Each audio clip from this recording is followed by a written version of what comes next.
Salut à tous et bienvenue sur Geeko World. On est le jeudi 14 novembre 2024 et nous allons passer en revue l'actualité manga. On va faire une rétrospective de tout ce qui s'est passé là ces dernières heures et on va revenir sur le cas One Piece parce que le cas One Piece là c'est un cas un peu particulier parce qu'on a eu de l'alerte, de la fausse alerte et finalement il se trouve que il y a des mauvaises nouvelles entre guillemets concernant Eiichiro Oda. Donc on va en parler, restez bien jusqu'au bout de cette vidéo. Ici pour ceux qui découvrent la chaîne, on parle d'actualité manga sur YouTube. Donc n'hésitez pas à checker la chaîne, allez vous abonner si ça vous intéresse. Et sur ce, on est parti. Alors on s'est arrêté où? On va commencer avec notamment le cas One Piece. Alors si vous voulez prendre le temps de lire les news, les articles et tout, vous savez quoi, je vous ai même ouvert un onglet, hop juste là, où je vous ai traduit l'info, comme ça. Si même vous n'êtes pas un adepte de l'anglais à fond, vous pouvez lire la traduction. Je l'ai fait en un clic juste ici. Alors, le cas One Piece, nouveau rebondissement dans l'affaire, j'ai envie de dire, parce que, vous le savez, c'était quand? Dimanche? Non, quel jour on était? Bref, début de semaine, en tout cas, je sais plus, non, on est jeudi, bref, c'était en début de semaine. En début de semaine, est tombée une information sur la plateforme Manga Plus, donc la plateforme internationale de Shueisha, qui vous permet de lire gratuitement ou alors pour très peu d'argent, pour une petite somme quasi en illimité des mangas, en anglais bien sûr principalement. Donc l'information sur Manga Plus était sortie que soudainement One Piece allait tomber en pause pour 2 semaines consécutives, donc avec un retour seulement au mois de décembre, et que voilà finalement contre toute attente, cette pause tombait et ça a fait paniquer pas mal de monde. Moi j'étais pas inquiet sur le coup, on en a parlé, vous avez mon avis là-dessus en vidéo déjà il y a 2 jours, 3 jours, enfin bref, du début de semaine. Voilà. Finalement, après toute attente, après ce message a disparu. Comme quoi, après ça a été relayé, comme quoi c'était une erreur ce message sur Manga Plus. Bon, on est passé à autre chose, vraiment sur la dernière vidéo. Je vous en ai parlé en disant, je vous en ai lâché un mot dessus, enfin j'ai commenté ça en disant, bon finalement, fausse alerte, comme quoi j'avais raison, entre guillemets. Fallait pas s'inquiéter là-dessus. Et en fait, nouveau retournement de situation, finalement si, One Piece rentre dans une pause spontanée de 2 semaines, avec un retour à minima, je dis à minima parce que cette pause étant assez abrupte, spontanée et bizarre, que dans son annonce, dans sa communication, tout ça, que je serais même pas étonné que ça soit poursuivi, je sais pas pourquoi. Si vraiment ça se poursuit au-delà du 1er décembre 2024, ça serait inquiétant. Si c'est pas le cas, c'est peut-être des problèmes de santé, une maladie ou un peu de repos suite à du surmenage. Voilà, Eiichiro Oda il a le droit de se reposer. Mais c'est vrai que quand c'est des vacances entre guillemets, le planning, c'est vrai, il y en a, ils l'ont mis en avant dans YouTube. Souvent le planning, il est prédéfini, on sait en avance quel chapitre sera absent. Enfin bref, quand ça sera publié, quand ça sera publié, quand les chapitres reviendront, etc. Là, c'est une pause inattendue. Et même dans la communication, c'était inattendu parce qu'on l'a vu, c'était chaotique. D'abord sur Manga Plus, donc le monde le savait avant le Japon. Après finalement rétropédalage en disant non c'est une erreur. Et puis finalement c'est bel et bien une pause. Donc là on peut quand même s'interroger. Bref, voilà le communiqué récent de Shonen Jump News. Comme annoncé à l'origine, donc dans l'annonce de Manga Plus, One Piece d'Eiichiro Oda entre dans une pause soudaine. Donc voilà, le côté spontané non prévu de 2 semaines en raison de mauvaise santé de l'auteur à partir du numéro 51 du Weekly Shonen Jump.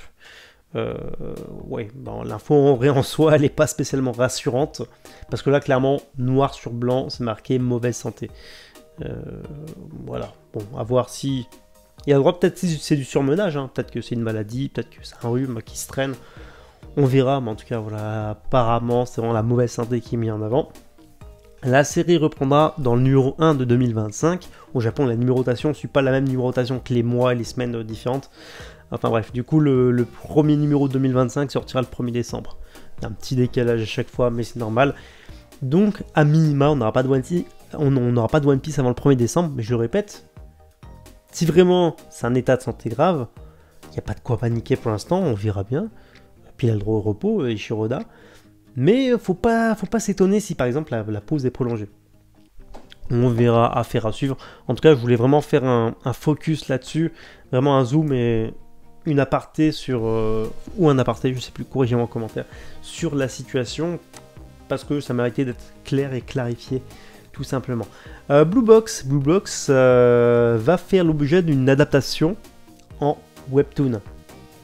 C'est-à-dire qu'en fait le manga va être réadapté de façon verticale, peut-être en couleur, ça, je sais pas, ça c'est de la spéculation de ma part.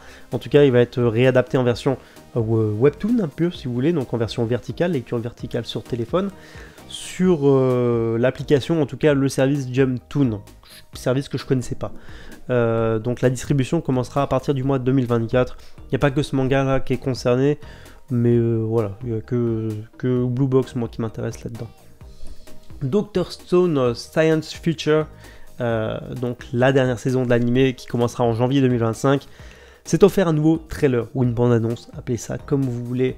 Bref, je vous mets les images à l'écran, ça a l'air très qualitatif et dans la droite lignée de ce qu'on a déjà connu, et c'est tant mieux. Dr. Stone d'ailleurs, dans le même état d'esprit, j'ai envie de dire, le tout a été accompagné d'un visuel, un nouveau poster, un visual art pour être plus précis. Assez classe, assez dark par rapport au précédent, on va pas se le cacher.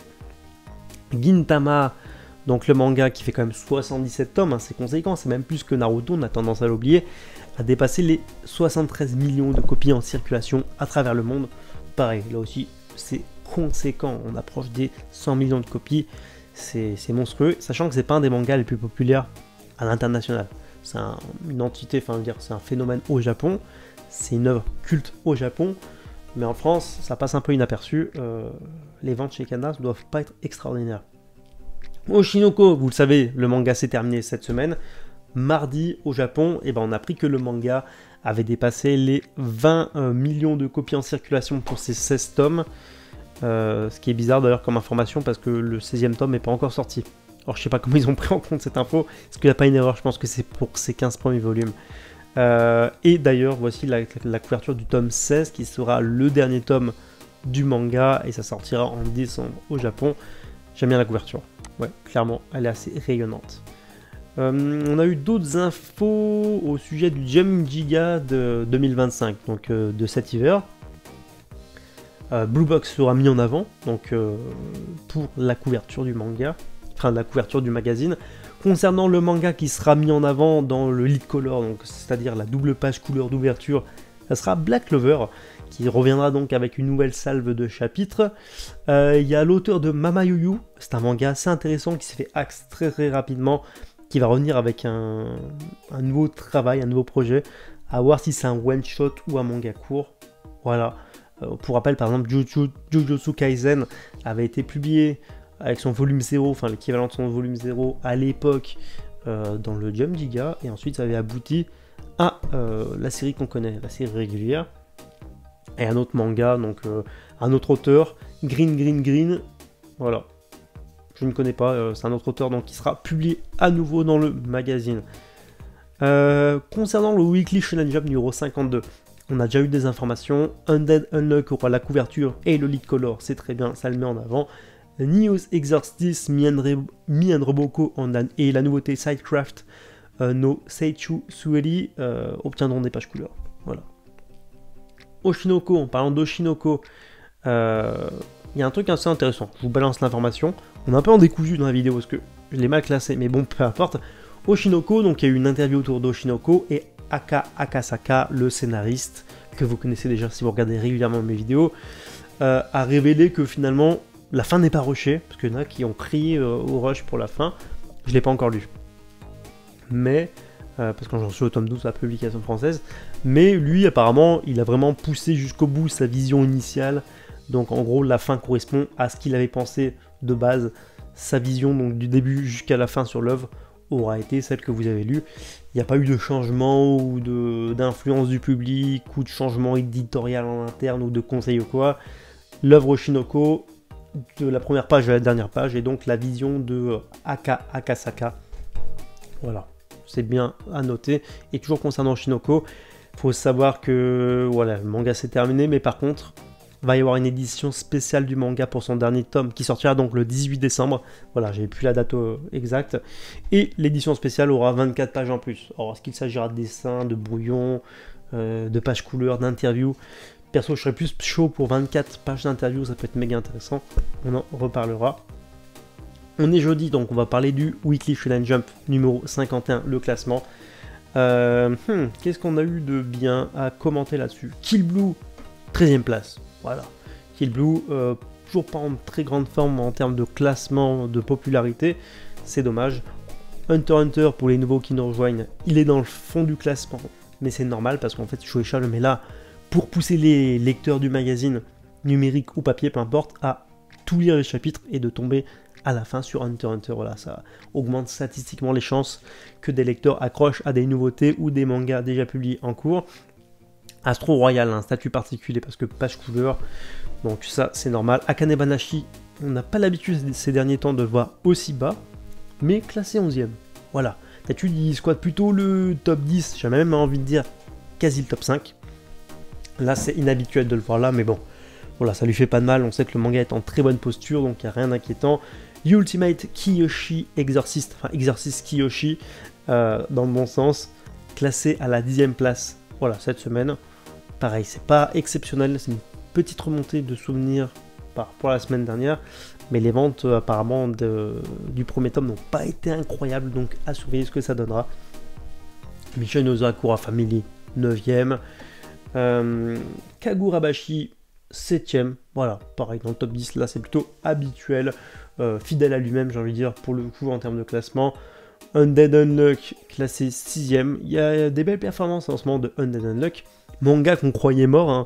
Beaucoup avaient mis en avant le fait que le manga allait sûrement se faire axe très prochainement avec une fin accélérée. Bah finalement non, les ventes restent stables, les classements restent stables, donc il n'y a pas de raison que ça s'arrête, hein. Je pense que le manga clairement s'arrêtera en 2025, mais pour l'instant le manga prend son temps et se poursuit. Mien Reboko, classé 5ème, donc la comédie s'offre une place plutôt sympathique cette semaine. Sakamoto Days, le carton en ce moment, un des chouchous des fans de façon globale, des fans du Shonen Jump en ce moment. Classé 4ème, The Elusive Samurai, que perso j'apprécie pas tellement, classé 3ème. Ichi the Witch, voilà, il y en a beaucoup qui l'ont mis en avant, comme quoi c'était une nouveauté très très intéressante. Maintenant la nouveauté est classée, et là cette semaine c'est pas le cas parce qu'il y a des pages couleurs, tout ça. Mais la semaine prochaine, ça sera à surveiller l'évolution du classement du manga dans le magazine. Witch Watch, classé à la 2ème place. C'est rare de le voir à cette position, sur le top 3, j'ai envie de dire sur le podium. Donc écoutez, ça change, un peu de changement, ça fait pas de mal. Blue Box, classé premier. Comme j'adore ce manga, je suis pas du tout objectif, mais ça fait extrêmement plaisir au vu de la qualité du titre, qui mange avec, je trouve, un très bon équilibre, le sport et la romance, voilà. Et la nouveauté donc, Lead Color, revenez à Sidecraft no Seishu Suri. Et pour la semaine prochaine, au prochain numéro, voilà, ça sera Undead Unluck à la star du prochain tirage. On a donc un teaser, un premier visuel pour le Jump Giga de 2025, voilà, avec Blue Box qui sera en vedette, page couleur pour centrale pour Black Clover. Et ensuite là, c'est la couverture du Jump Giga d'automne, voilà, avec Mission no Sakura Family. Je vous l'avais teasé, et on finit avec une news geek, parce que dans cette rubrique, j'aimerais bien évoquer l'actualité geek au fur et à mesure. C'est un truc qui me branche, le cinéma, les séries, tout ça. Et donc on va commencer en douceur aujourd'hui avec Star Wars Andor, la meilleure série Star Wars, incontestablement en termes de qualité, d'écriture, de réalisation, de décor, d'effets spéciaux. C'était le manga, c'était la série Star Wars que personne n'attendait, et pourtant elle a surpris tout le monde. Moi le premier, il y avait un côté grandiose, c'était qualitatif, ça sentait pas le carton-pâte quand tu regardais la série, ça sentait pas le fond vert, enfin le volume plutôt. Donc voilà, nouvelle couverture, la série ça y se dévoile, on sait que ça sortira, c'est pas dit, je crois que j'ai vu avril 2025. Donc on y sera rapidement, croyez-moi. En tout cas, profitons ensemble de cette couverture qui révèle des bonnes choses, dont le retour d'un certain personnage, si vous êtes fan de notamment Rogue One, qui est le meilleur film selon moi, Star Wars de l'ère Disney. Voilà, je vous laisse kiffer cette couverture. Écoutez, sur ce, c'est tout ce que j'avais à vous partager, et je vous souhaite une excellente journée. N'hésitez pas à devenir membre au soutien, lâchez pouce bleu pour aider la chaîne, vous abonner, et sur ce, à bientôt pour une prochaine vidéo.